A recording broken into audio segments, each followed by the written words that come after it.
안녕하세요. 유튜버 깡락입니다. 깡깡! 여러분, 지난주 금요일 잭슨홀 미팅에서 파월의장 발언으로 인하여 나스닥과 코인 시장이 폭락했었고요. 우리나라 증시 또한 영향을 받고 있는 상황이에요. 이번 영상에서는 잭슨홀 미팅에서 파월 의장이 발언했었던 것들과 거시경제를 분석할 거예요. 그리고 이번 주 체크해 보셔야 하는 주요 일정과 종합 정리하는 시간까지 가져보도록 하겠습니다. 오늘 몸 상태가 좋지 않아서 음성으로만 설명드리는 점 양해 부탁드릴게요. 첫 번째로 나스닥인데요. 지난주 금요일 과대 낙폭을 하고 나서 현재 나스닥 선물 시장에서도 하락에 멈추고 있지 않은 상황입니다. 과도한 낙폭은 단기 상승을 출현시킬 수도 있는데 마지막 개미 꼬시기가 있을 수도 있다라고 생각해 주셨으면 좋겠습니다. 다음은 파월 의장이 잭슨홀 미팅에서 발언했었던 주요 내용들입니다. 중요한 부분들만 분석했고요. 차례대로 보도록 할게요. 오늘 발언은 이전보다 짧을 것이고 메시지는 더 직접적일 것이다. 이 부분은 시장에 강한 메시지를 주기 위해, 즉 시장에 경각심을 불러일으키기 위해 의도된 멘트라고 생각합니다. 현재 시장 분위기가 어떻죠? 7월 인플레이션이 이전보다 낮아졌으니 연준에서 내년에 금리 인하 하지 않을까라는 기대감에 많이 올랐었죠. 그러한 부분을 첫마디부터 잠재우기 위해 의도한 발언이라고 분석합니다. 물가 안정은 연준의 책임이자 경제의 기반이다. 연준은 경제가 잘 성장하기 위해 노력을 해야 하는 것은 맞지만 궁극적인 목적은 과도한 물가 상승이나 하락을 방지하는 데 있다라는 겁니다.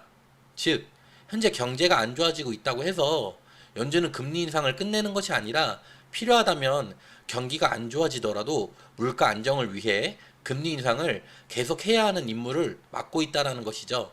다음, 2% 물가 목표를 달성하기 위해 집중하고 있으며 목표를 달성할 때까지 제약적인 수준의 통화정책 태도를 유지할 것이다. 한동안 투자시장 재미없을 거다. 다른 나라 외환위기 온다고 하더라도 우리는 우리의 일을 할 거다. 우리 미국부터 살리는 게 급선무다. 다른 사람 신경 쓸 여유가 없다라는 것이죠. 긴축 정책을 멈추거나 조절할 때가 아니다. 시장의 예측이 틀렸다. 너무 앞서 나가 생각했다. 당분간 금리 인하 기대하지 말라는 것이고요. 물가 안정을 하지 못하는 경우 더 큰 충격을 받게 된다. 현재 경기가 안 좋아지고 있다고 해서 다른 국가들의 채무 상황이 위험하다고 해서 물가 안정을 포기하고 지금 금리를 동결하거나 인하하면 기대 인플레이션이 다시 상승하여 결국 물가가 내려오지 않고 서민 경제에 더 큰 타격을 입혀 국가가 몰락한다는 것입니다. 금리 인상에 따른 경제성장 둔화, 노동시장 약화가 가계와 기업에 고통을 줄 것이며 이는 치러야 하는 비용이라고 했었는데요. 공급이 못 따라주고 있으니 수요를 억누르겠다. 그래서 현재 공급망 병목 현상을 해결하겠다라는 거죠.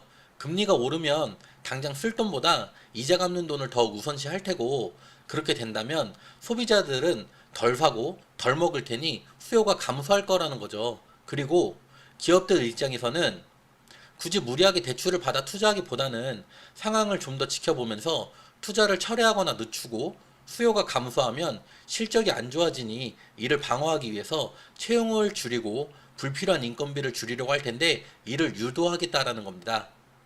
다음 7월 완화된 CPI, 즉 미국 소비자 물가지수 지표가 낮아진 것은 반가운 소식이지만 인플레이션이 확연히 낮아진다고 보고 있기에는 어렵다. 확신하기에는 어렵다라고 했어요. 이 말인즉슨 우리 연준이 목표로 하고 있는 2%보다 아직도 훨씬 높은 수준이기에 지금 수치가 낮아지고 있다고 해서 우리가 이를 바로 금리 정책에 반영할 거라는 기대는 벌이라는 거죠. 그리고 9월 및 앞으로의 기준금리는 데이터를 확인하고 결정하겠다라고 했는데요. 지금까지 시장 붕괴를 막기 위해서 포워드 가이던스를 제공을 했었어요.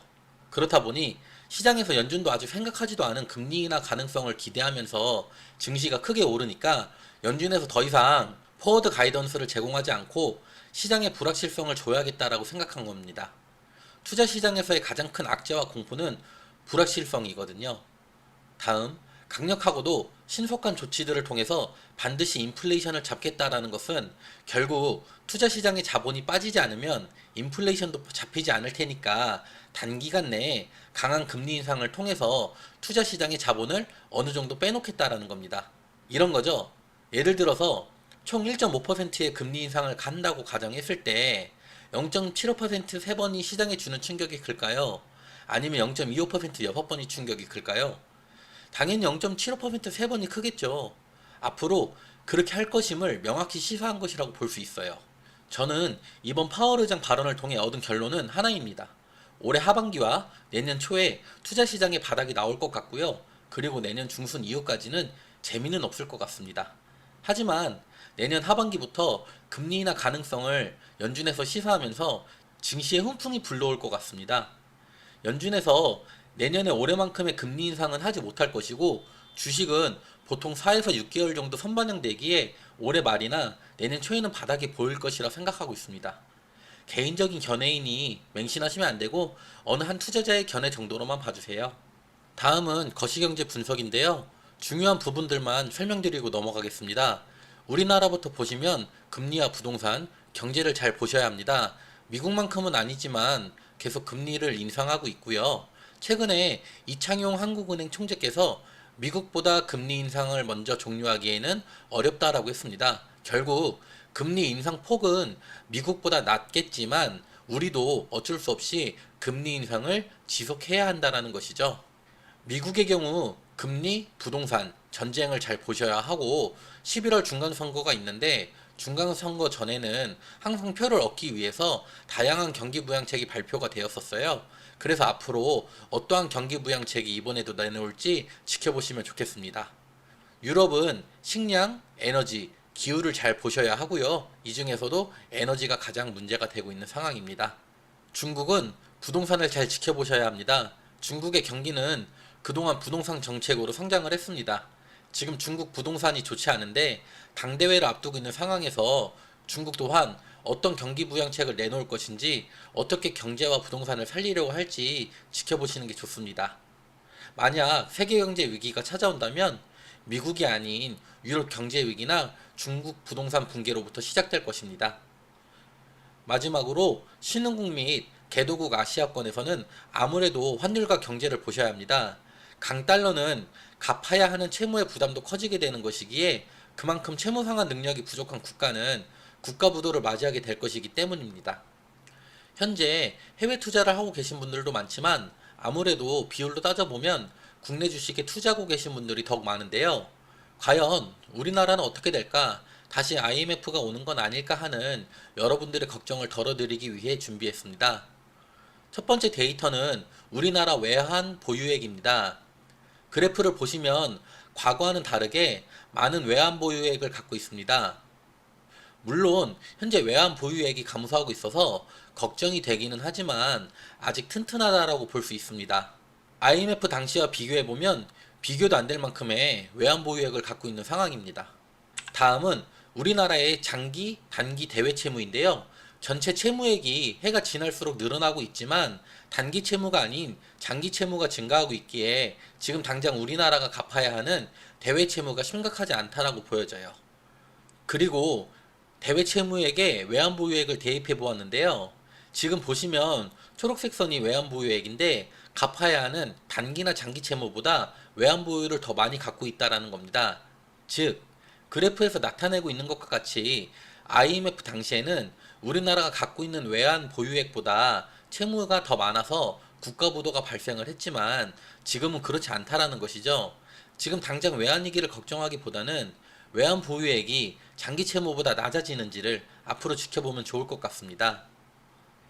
다음은 이번 주 주요 일정입니다. 빨간색으로 표시한 게 중요한 일정이고요. 8월 30일 화요일이죠. 독일 8월 소비자 물가지수가 발표됩니다. 현재 유럽 중에서도 독일이 에너지란이 심각한 상황인데요. 지금까지는 미국의 소비자 물가지수만 확인했다면 이번 달부터는 유럽도 신경 쓰셔야 합니다. 9월 1일 목요일에는 한국 2분기 GDP 성장률과 8월 수출입 통계가 발표됩니다. 우리가 주요하게 봐야 하는 것은 8월 수출입 통계 자료입니다. 우리나라는 수출로 먹고 사는 나라이고 우리나라의 수출입 통계가 전 세계의 경제를 압축해 넣었다고 해도 무방할 정도로 예측도가 매우 높습니다. 한마디로 우리나라의 수출입이 증가하면 세계 경제가 좋은 것이고 수출입이 모두 감소하거나 수입 대비 수출이 적다면 세계 경제가 안 좋다고 보시면 됩니다. 9월 2일에는 미국 8월 고용보고서 공개, 그리고 우리나라 8월 소비자 물가지수 발표가 있습니다. 이번 주에도 주요 일정들이 있으니까 꼭 체크해 보시는 것을 추천드립니다. 다음 종합정리입니다. 한 줄 요약이죠. 태풍이 휩쓸고 지나가면 피해가 크지만 화창한 날씨가 반드시 찾아온다입니다. 그동안 여러 차례 경고하고 예고해오던 투자시장의 하락이 찾아왔습니다. 일부 세력들은 작은 호재들을 통해서 마지막으로 개미꼬시기를 하려고 할 거예요. 이번에도 당할 것인지 아니면 다음 강세장을 준비할 것인지는 본인이 판단해야 하는 몫입니다. 투자를 하는 데 있어서 냉철함은 언제나 중요하고 잃지 말아야 하는 마음가짐이죠. 투자자는 결국 내가 투자한 주식이나 상품이 오를 것이라 믿고 투자를 하기 때문입니다.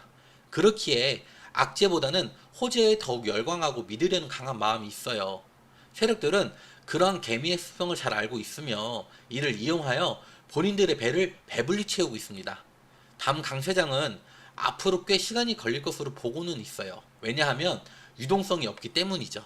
하지만 지금은 강세장을 미리 준비해야 하는 시기예요. 이번 기회를 놓치면 앞으로 10년, 20년 뒤 언제 다시 기회가 찾아올지 모릅니다. 분명 명심하자. 개미는 시장의 순리를 거스르지 못한다. 현실을 회피하지 말자입니다. 악재는 부정하고 일시적일 것이라 믿으며 호재는 영원할 것이라고 생각하는 게 개미의 습성이기 때문이죠. 지금 비록 장이 안 좋고 현재 우리의 투자가 좋지 않은 상황이지만 다음 강세장을 위해서 반드시 준비를 해야 된다는 게 이번에 제가 준비한 영상이었습니다. 이번 영상 좋게 봐주셨으면 감사하고요. 다음 영상도 좋은 자료로 준비해서 찾아뵙도록 하겠습니다. 감사합니다.